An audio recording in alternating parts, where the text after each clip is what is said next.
Right, so first, life. Good morning, everybody, by the way. I hope everyone is well. This weather isn't pissing too many people off.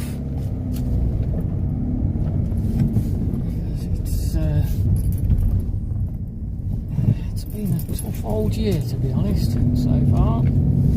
See, it's weird. It's June now, and I'm still waiting for the year to start. That's the thing, and by the time it starts, it's ending. And that there is the biggest problem with life at the moment. That's how it is. I wait for the year to start, I have my birthday, I'm another year older, and then it's ending. And that's how my life feels. I'm waiting for it to start, and as soon as it starts, it's really feeling it. And the thing is, I remember when I was in my 30s and I was working at the railway and doing some volunteer work and whatever, and somebody turned around and said, "How do you do it like that?" You know, it's like, you know, I was doing it a couple of days a week. Unfortunately, I wasn't doing the things I'm doing now, which is really frustrating because I had all the time then, and now I ain't got a lot of time. I can't do the things I want to do. That's the thing with life, isn't it? You don't have any money, you don't have any job or anything like that, so you're sitting around thinking, well, what's life all about? And then you get the money so you can have this life, but you don't have the fucking time because you spend all your time making the bloody money to get them. Oh, you know what I mean? Well, I don't know how things are going to go now, but if you watched my video recently, you'll know my neighbours have moved out, and boy, they left a shithole outside. The worst thing is, oh, look at it, look at it, look at it, it's going to chuck it down. We had to cancel yesterday because of the rain. I mean, we went shopping, and as soon as we went out, it started to rain. It's pretty much raining all day, and I had to cancel all the customers just to say, it's pointless.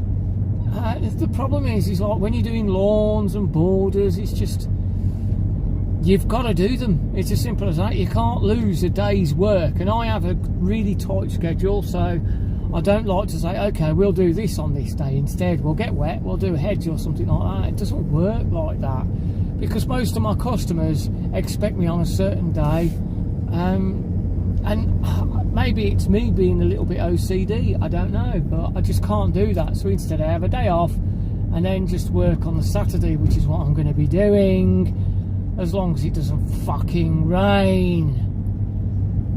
Because that's the worst of it, is like you're doing a job.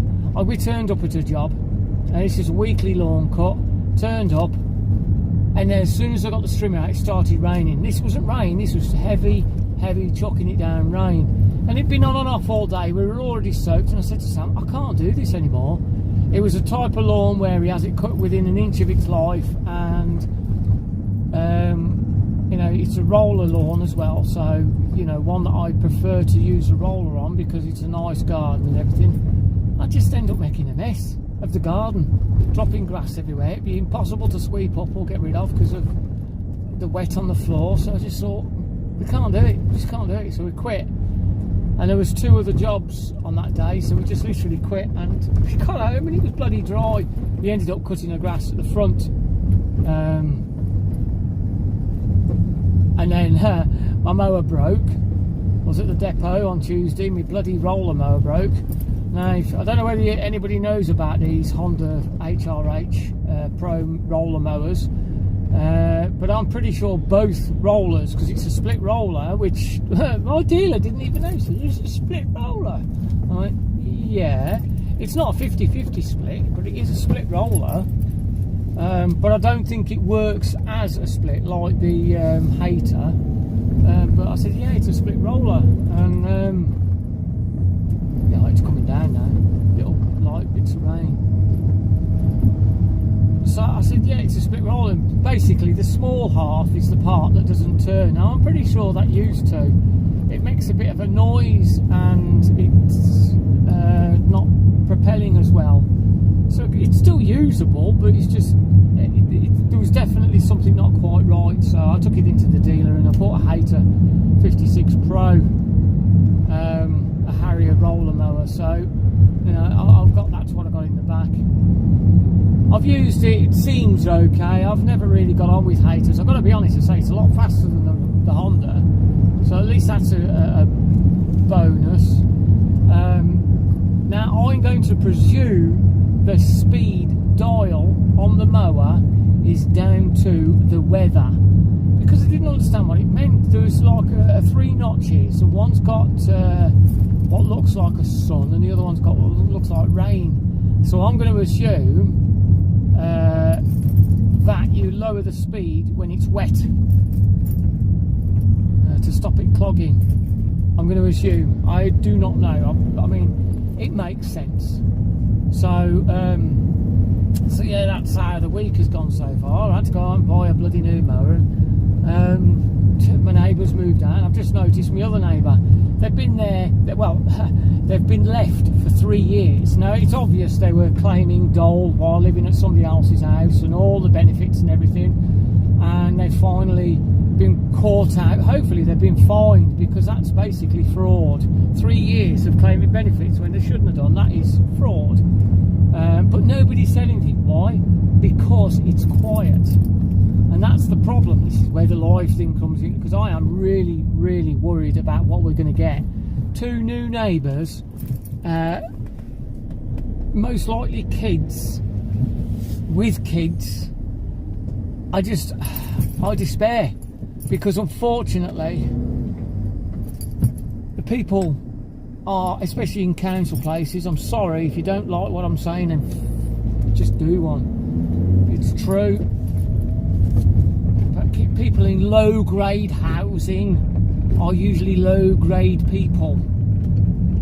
Now, I live in a low grade housing, and I don't class myself as a low grade personage, but that is the general rule of thumb. You know, you've got a certain type of mentality. You say something and the problem gets worse. You say, can you not leave your rubbish outside? It stinks the block out. It blocks our access. We have to climb over it to get to the stairs. But you say that, and what happens? The following day, it's not 1 bag of rubbish, it's 3, plus a little kid's bike and God knows whatever. You can't even talk to these people. I'll tell you what, the other day, going on for work now, the other day I've been doing this for this chap's house, cutting his lawn for about 2 or 3 years now, and I park outside his house. I don't park on his drive because I need to get access to my mower, so I park outside his house. It's a narrow street and it is awkward, and I try and park in the best respectful way. His neighbour comes out, he says, can you move your van please, I've got to get my car out. Not an ask, it was a demand. So I moved my van, and he did that for about, I don't know, a few months. Every time I turn up, he said, do you move your van? And I says, every time I've moved my van, you've not gone out yet, but I need to move my car. And what he's done is he's just literally moved his car. He's got 2 cars.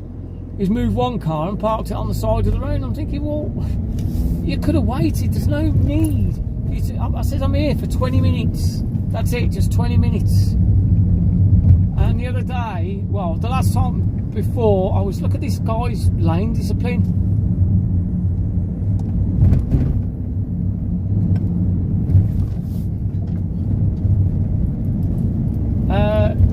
The time before, when I was there,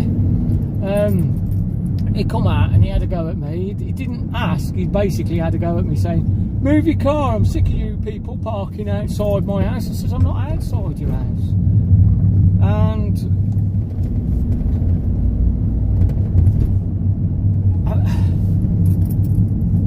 I just says, I'm not arguing with you, it's pointless.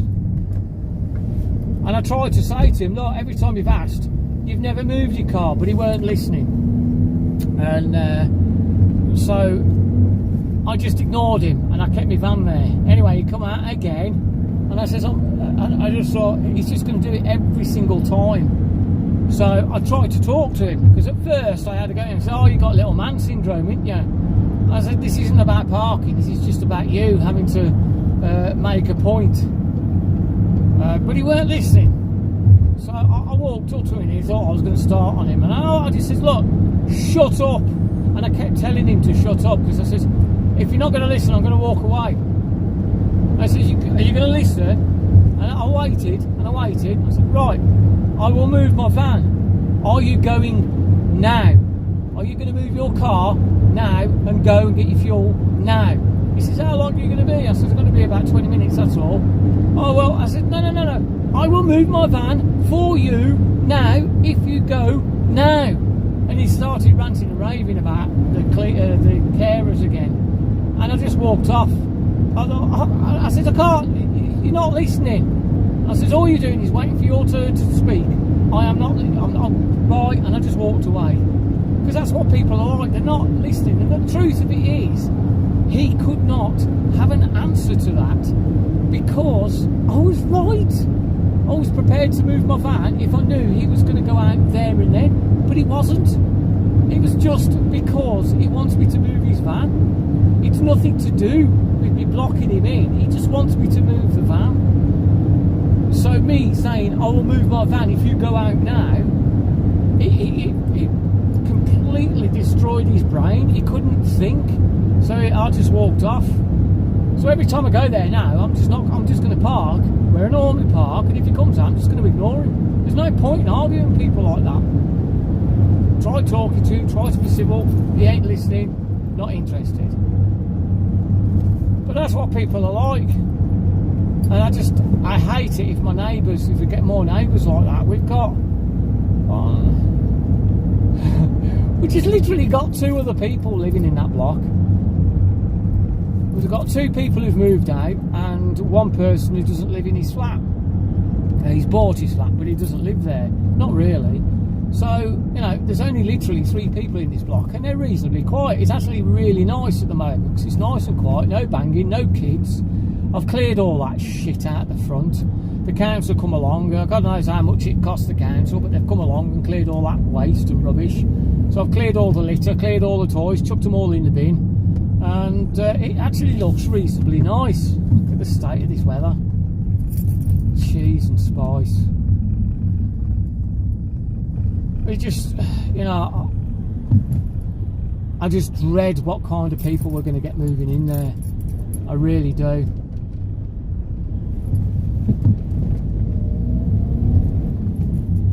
Because the thing is, we went away on Christmas, around Christmas, purely because I just didn't want to spend Christmas around that area. I really didn't. All that noise and kids screaming and shouting and God knows whatever else, late at night and throughout music all night and stuff like that. Because I don't play music. Hold your lane, missus.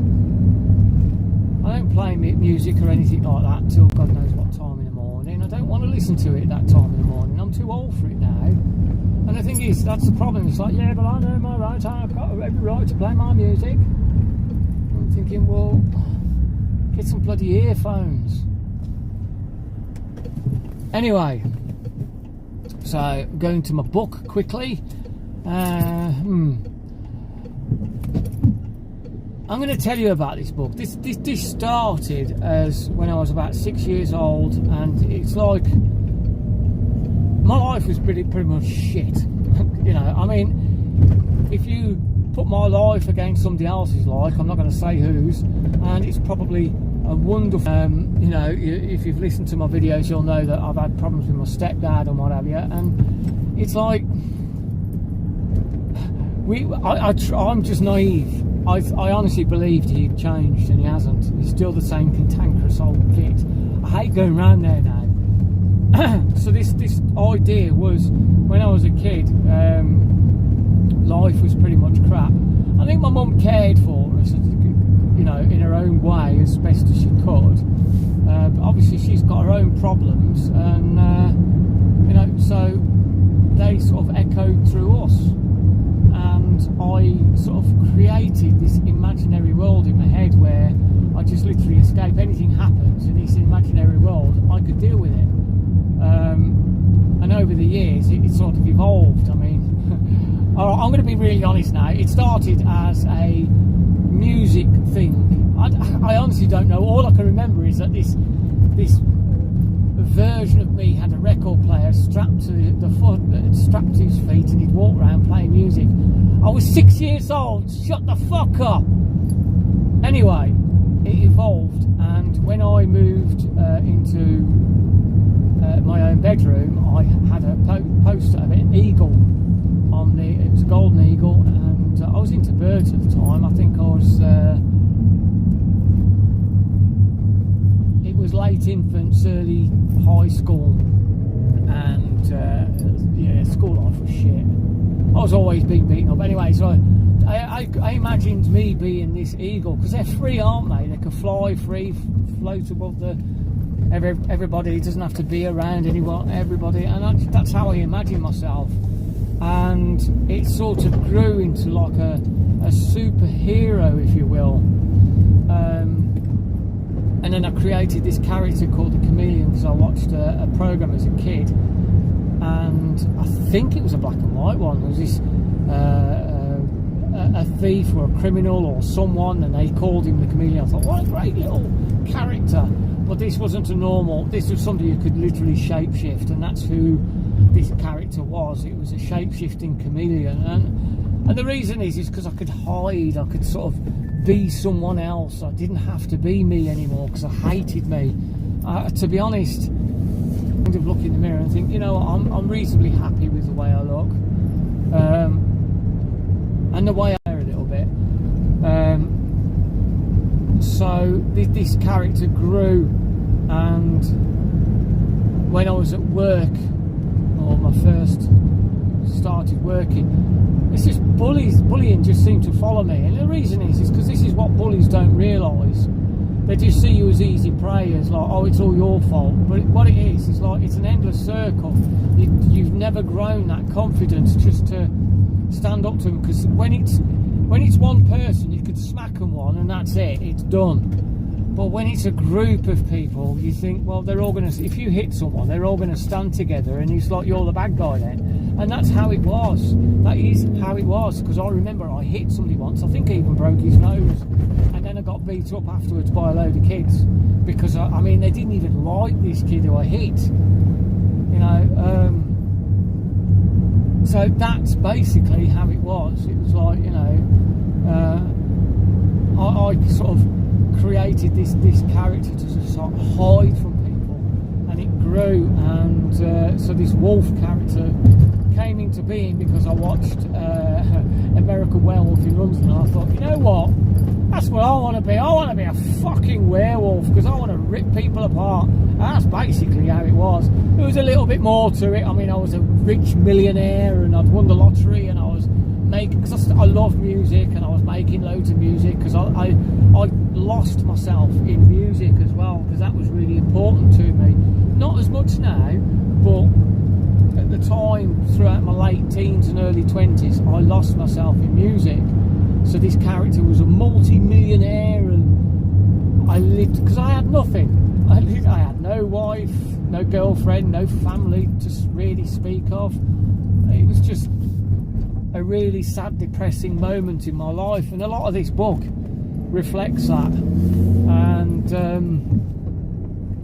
so I kind of wrote it into a story years ago. I think it was about 1996 when I did the second sort of proper draft of this book, and it was based on my dreams. Well, it was shit.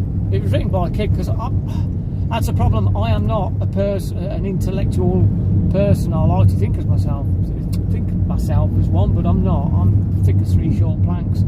I know what I want to say, I just don't know how to say it. And maybe I should read more, but I just don't have the time. I do not have the time to sit there and read. All I'm doing is reading this bloody book over and over again, just to make sure it reads right.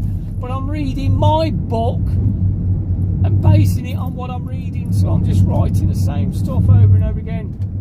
So at the moment, it's like I'm on a little bit of a downer. The rain's getting me down, work's getting me down. I'm worried about my neighbours, and the book, every time I get to an awkward chapter, because the thing is, it was supposed to be an origin story about another character in my head that I created. Just an origin story, that's it, just a few pages, just to say, this is where this character comes from, this is what this character is. And the reason being is because I kept seeing traits of this character. I mean,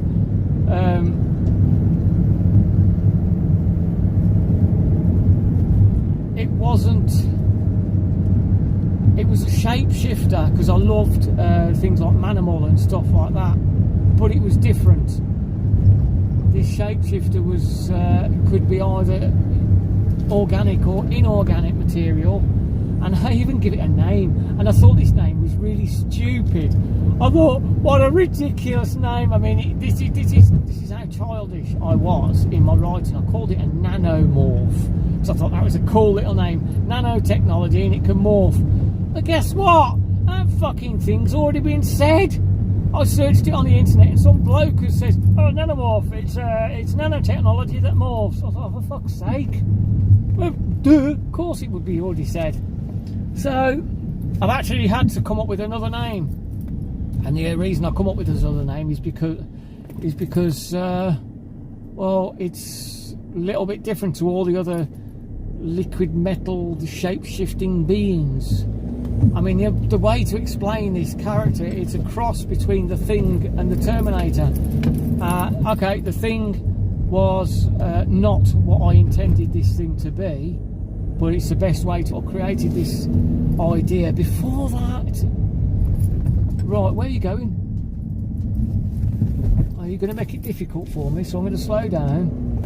There you go. Just make it difficult. His name's Terry. Terry Watt. So yeah, I had this idea of a shape-shifting. It wasn't metal, it was a bit of both, and it wasn't based on the Thing. It was actually based more on the on Manimal and Maya from Space 1999. God, I'm old.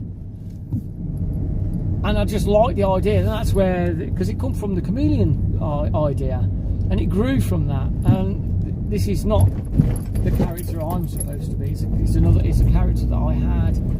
But anyway, it's supposed to be an origin story. How can this actually be? How can this creature, whatever you want to call it, actually exist? So I come up with an idea, and this idea grew and grew and grew, and turned into this bloody massive story. I am now on chapter 60, and each chapter has, alright, it can be compressed down, because this is a part that depresses me. I'm starting to see a lot of AI traits, such as it says entirely, everything is entirely, or really focuses on his heavy cold hand. It's like, well, why does it have to be a cold hand? Why does it have to be a heavy hand? It's just his hand. You know, he looked down at his callous hands. Why is he looking at his callous hands? He's always looking at his callous hands. He rubs the back of his neck. That could be a trait. That could be something that he does. But unfortunately, I'm going to change that to a different trait. People do have traits like that. Look, if I read it, every time I read it, it sounds all right, and then I start noticing.